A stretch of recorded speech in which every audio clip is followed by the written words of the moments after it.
ನಮಸ್ಕಾರ ಪ್ರೀತಿಯ ಬಂಧುಗಳೇ, ಮನಸ್ಸಿಗೆ ಶಾಂತಿ ಹಾಗೂ ಜೀವನಕ್ಕೆ ಬೆಳಕನ್ನು ನೀಡುವ ಆಧ್ಯಾತ್ಮ ಪ್ರಪಂಚ ದ ಸ್ಪಿರಿಟ್ ಆಫ್ ಹಿಂದೂ ಚಾನಲ್ಗೆ ನಿಮಗೆಲ್ಲ ಹೃದಯಪೂರ್ವಕ ಸ್ವಾಗತ. ಭಗವದ್ಗೀತೆ ಅಧ್ಯಾಯ 18 ಮೋಕ್ಷ ಸನ್ಯಾಸ ಯೋಗ. ಭಗವದ್ಗೀತಾ ಫಲಶ್ರುತಿ ಮತ್ತು ಉಪಸಂಹಾರ. ಶ್ಲೋಕ 67. ಇದಂ ತೇನ ಅತಪಸ್ಕಾಯ ನ ಅಭಕ್ತಾಯ ಕದಾಚನ ನ ಚ ಶುಶ್ರೂಷವೇ ವಾಚ್ಯಂ ನ ಚ ಮಾಂ ಯ ಅಭ್ಯಸೂಯತೆ. ಇದನ್ನು ನೇಮದ ನಿಷ್ಠೆ ಇರದವರಿಗೆ ಹೇಳಬೇಡ, ಭಕ್ತಿ ಇರದವನಿಗೆ ಎಂದೂ ಹೇಳಬೇಡ, ಕೇಳುವಾಸೆ ಇರದವನಿಗೂ ಹೇಳಬೇಡ, ನನ್ನ ಬಗೆಗೆ ಕಿಚ್ಚುಪಡುವವನಿಗಂತೂ ಹೇಳಲೇಬೇಡ. ಇಲ್ಲಿ ಕೃಷ್ಣ ಜ್ಞಾನದ ಪರಂಪರೆಯನ್ನು ಹೇಗೆ ರಕ್ಷಿಸಬೇಕು ಎನ್ನುವುದನ್ನು ವಿವರಿಸಿದ್ದಾನೆ. ಯಾರಿಗೆ ಆಳವಾದ ಚಿಂತನೆಶೀಲತೆ ಇಲ್ಲವೋ ಅವರಿಗೆ ಇದನ್ನು ಹೇಳಬೇಡ. ಚಿಂತನಶೀಲತೆ ಇದ್ದು ಕೇಳುವ ಆಸಕ್ತಿ ಇಲ್ಲದವರಿಗೆ ಇದನ್ನು ಹೇಳಬೇಡ. ಆಸಕ್ತಿ ಇದೆ ಆದರೆ ಭಕ್ತಿ ಪ್ರೀತಿ ಇಲ್ಲ ಅಂಥವರಿಗೂ ಇದನ್ನು ಹೇಳಬೇಡ.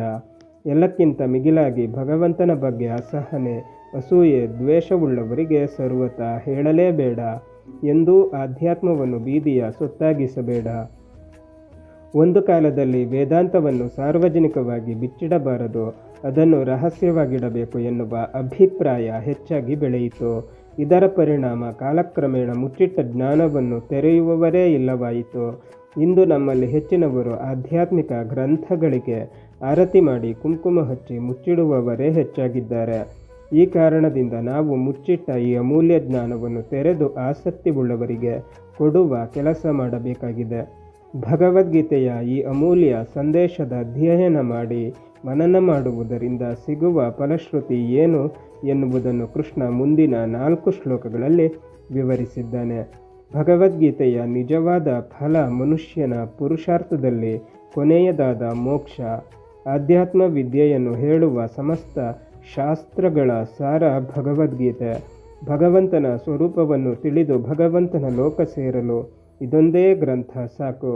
ಸಮಸ್ತ ಶಾಸ್ತ್ರಗಳಲ್ಲಿನ ಸಮಸ್ತ ಸಾರವನ್ನು, ಸಮಸ್ತ ರಹಸ್ಯವನ್ನು ನಾವು ಈ ಕೃಷ್ಣಾರ್ಜುನ ಸಂವಾದದಲ್ಲಿ ಕಾಣಬಹುದು. ಈ ರೀತಿ ಎಲ್ಲ ಶಾಸ್ತ್ರಗಳ ಪೂರ್ಣ ಸಾರಸಂಗ್ರಹ ಅಡಕವಾಗಿರುವ ಗ್ರಂಥ ಇನ್ನೊಂದಿಲ್ಲ. ಇಂತಹ ಗೀತೆಯನ್ನು ನಾವು ಗುರುಮುಖೇನ ತಿಳಿಯುವುದರಿಂದ, ಮನನ ಮಾಡುವುದರಿಂದ, ಇಲ್ಲಿ ಹೇಳಿರುವ ಸಾಧನಾ ಉಪಾಯವನ್ನು ಜೀವನದಲ್ಲಿ ಅನುಸರಿಸುವುದರಿಂದ, ನಾವು ತಿಳಿದ ಜ್ಞಾನವನ್ನು ಆಸಕ್ತರಿಗೆ ತಿಳಿಸುವುದರಿಂದ ನಾವು ಭಗವಂತನ ಲೋಕವನ್ನು ಸೇರಬಹುದು. ಶ್ಲೋಕ 68. ಯಾ ಇಮಂ ಪರಮಂ ಗುಹ್ಯಮತ್ ಭಕ್ತೇಷು ಅಭಿಧಾಸ್ಯತಿ ಭಕ್ತಿಂ ಮಯಿ ಪರಾಂ ಕೃತ್ವಾ ಮಾಂ ಏವ ಯೇಷ್ಯತಿ ಅಸಂಶಯ. ತುಂಬ ಗೋಪ್ಯವಾದ ಇದನ್ನು ನನ್ನ ಭಕ್ತರಲ್ಲಿ ಅರ್ಹುವವನು ನನ್ನಲ್ಲಿ ಹಿರಿಯ ಭಕ್ತಿಯನ್ನು ಮಾಡಿ ನನ್ನನ್ನೇ ಸೇರುತ್ತಾನೆ, ಸಂಶಯವಿಲ್ಲ.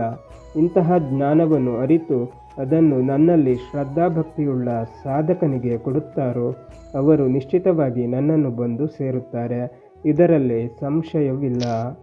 ಶ್ಲೋಕ 69. ನ ಚ ತಸ್ಮಾತ್ ಮನುಷ್ಯೇಷು ಕಶ್ಚಿತ್ ಮೇ ಪ್ರಿಯಕೃತ್ತಮಃ ಭವಿತಾ ನ ಚ ಮೇ ತಸ್ಮಾತ್ ಅನ್ಯ ಪ್ರಿಯತರ ಭುವಿ. ಮನುಷ್ಯರಲ್ಲಿ ಅವನಿಗಿಂತ ಹೆಚ್ಚು ಮೆಚ್ಚಿನವನು ನನಗೆ ಇನ್ನೊಬ್ಬನಿಲ್ಲ, ಅವನಿಗಿಂತ ಹೆಚ್ಚು ಮೆಚ್ಚಿನ ಇನ್ನೊಬ್ಬ ಭೂಮಿಯಲ್ಲಿ ಮುಂದೆ ಹುಟ್ಟಲಾರ.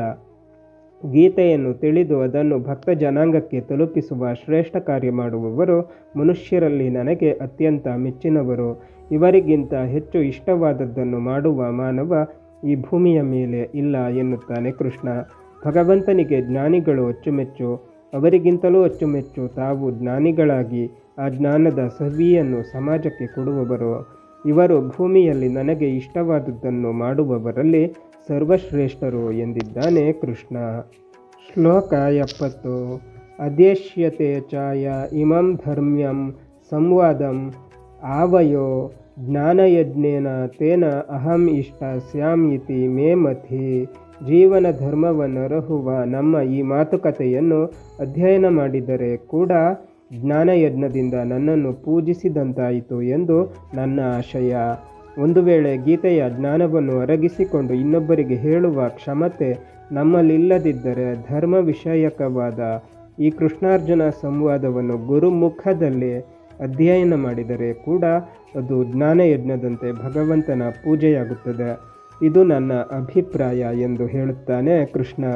ಭಗವಂತನ ಬಗೆಗೆ ಮನುಷ್ಯ ಏನೇನು ತಿಳಿದುಕೊಳ್ಳಬೇಕು, ಅದನ್ನು ತಿಳಿದು ಹೇಗೆ ಧರ್ಮದ ದಾರಿಯಲ್ಲಿ ಸಾಗಬೇಕು ಎನ್ನುವ ಜೀವನ ಧರ್ಮವನ್ನು ಗೀತೆಯ ಮೂಲಕ ತಿಳಿದು ಪಾಲಿಸುವವ ಮೋಕ್ಷವನ್ನು ಸೇರುತ್ತಾನೆ. ಶ್ಲೋಕ 71. ಶ್ರದ್ಧಾವಾನ್ ಅನುಸೂಯ ಚ ಶೃಣುಯಾತ್ ಅಪಿ ಯಾ ನರಃ ಸಾ ಅಪಿ ಮುಕ್ತ ಶುಭಾನ್ ಲೋಕಾನ್ ಪ್ರಾಪ್ನುಯಾತ್ ಪುಣ್ಯಕರ್ಮಣಾಂ. ನಂಬಿಕೆ ಇರುವ ಕಿಚ್ಚು ಇರದ ಮನುಷ್ಯ ಕೇಳಿದರೂ ಸಾಕು, ಅಂಥವನು ಪಾಪದಿಂದ ಬಿಡುಗಡೆಗೊಂಡು ಪುಣ್ಯಜೀವಿಗಳ ಮಂಗಲಮಯ ಲೋಕಗಳನ್ನು ಪಡೆದಾನು. ಒಂದು ವೇಳೆ ಗೀತೆಯನ್ನು ಸ್ವಯಂ ಅಧ್ಯಯನ ಮಾಡುವ ಸಾಮರ್ಥ್ಯ ನಮ್ಮಲ್ಲಿ ಇಲ್ಲದೇ ಇದ್ದಾಗ, ಯಾವುದೇ ಅಸೂಯೆ ಇಲ್ಲದೆ ಶ್ರದ್ಧಾಭಕ್ತಿಯಿಂದ ತಿಳಿದವರಿಂದ ಕೇಳಿ ತಿಳಿದುಕೊಂಡರೂ ಸಾಕು, ನಾವು ನಮ್ಮ ಪಾಪವನ್ನು ತೊಳೆದುಕೊಂಡು ಭಗವಂತನ ಲೋಕವನ್ನು ಸೇರಬಹುದು. ಇದು ಕೃಷ್ಣನ ಭರವಸೆ. ಶ್ಲೋಕ 72. ಕಚ್ಚಿತ್ ಏತತ್ ಶ್ರುತಂ ಪಾರ್ಥ ತ್ವಯಾ ಏಕಾಗ್ರೇಣ ಚೇತಸ ಕಚ್ಚಿತ್ ಅಜ್ಞಾನ ಸಮೂಹ ಪ್ರಣಷ್ಟತೆ ಧನಂಜಯ. ಪಾರ್ಥ, ಇದನ್ನು ಒಮ್ಮನದಿಂದ ಕಿವಿಗೊಟ್ಟು ಕೇಳಿದೆಯೇನೋ ಧನಂಜಯ, ನಿನ್ನ ಅಜ್ಞಾನದ ಗೊಂದಲ ಕಳೆಯಿತೇನೋ. ಇದು ಗೀತೆಯಲ್ಲಿ ಕೃಷ್ಣನ ಕೊನೆಯ ಮಾತು. ಎಲ್ಲವನ್ನೂ ವಿವರಿಸಿದ ಕೃಷ್ಣ ತನ್ನ ಶಿಷ್ಯ ಅರ್ಜುನನಲ್ಲಿ ಕೇಳುತ್ತಾನೆ, ನಾನು ಹೇಳಿದ್ದು ನಿನ್ನ ಕಿವಿಯೊಳಗೆ ಹೋಗಿ ಹೃದಯಕ್ಕೆ ಮುಟ್ಟಿತೇನೋ? ಇದರಿಂದ ನಿನ್ನ ಮನಸ್ಸಿನಲ್ಲಿದ್ದ ತಪ್ಪು ತಿಳುವಳಿಕೆ ಗೊಂದಲ ಕಳೆಯಿತೆ ಎಂದು. ಇಲ್ಲಿ ಕೃಷ್ಣ ಗುರು ತನ್ನ ಶಿಷ್ಯನಲ್ಲಿ ಕೇಳುವಂತೆ ಅರ್ಜುನನನ್ನು ಪ್ರಶ್ನಿಸಿದ್ದಾನೆ. ಇಲ್ಲಿಗೆ ಗೀತೆಯಲ್ಲಿನ ಕೃಷ್ಣನ ನುಡಿಗಳುಳ್ಳ 574 ಶ್ಲೋಕಗಳು ಮುಗಿಯಿತು. ಅರ್ಜುನನ ಒಟ್ಟು 84 ಶ್ಲೋಕಗಳನ್ನು ಕೊನೆಯ ಶ್ಲೋಕ ಮತ್ತು ಸಂಜಯನ ಒಟ್ಟು 41 ಶ್ಲೋಕಗಳಲ್ಲಿ ಕೊನೆಯ 5 ಶ್ಲೋಕ ಈ ಅಧ್ಯಾಯದ ಉಳಿದ ಭಾಗ. ಬಂಧುಗಳೇ, ಭಗವದ್ಗೀತೆ ಮುಂದುವರಿಯುತ್ತದೆ. ಅಲ್ಲಿಯ ತನಕ ನಮ್ಮ ಚಾನಲನ್ನು ನೋಡ್ತಾ ಇರಿ. ಎಲ್ಲ ವಿಡಿಯೋಗಳನ್ನು ನೋಡಿ ಶೇರ್ ಮಾಡಿ, ಲೈಕ್ ಮಾಡಿ, ಕಮೆಂಟ್ ಮಾಡಿ. ಹಾಗೆ ನಮ್ಮ ಚಾನಲನ್ನು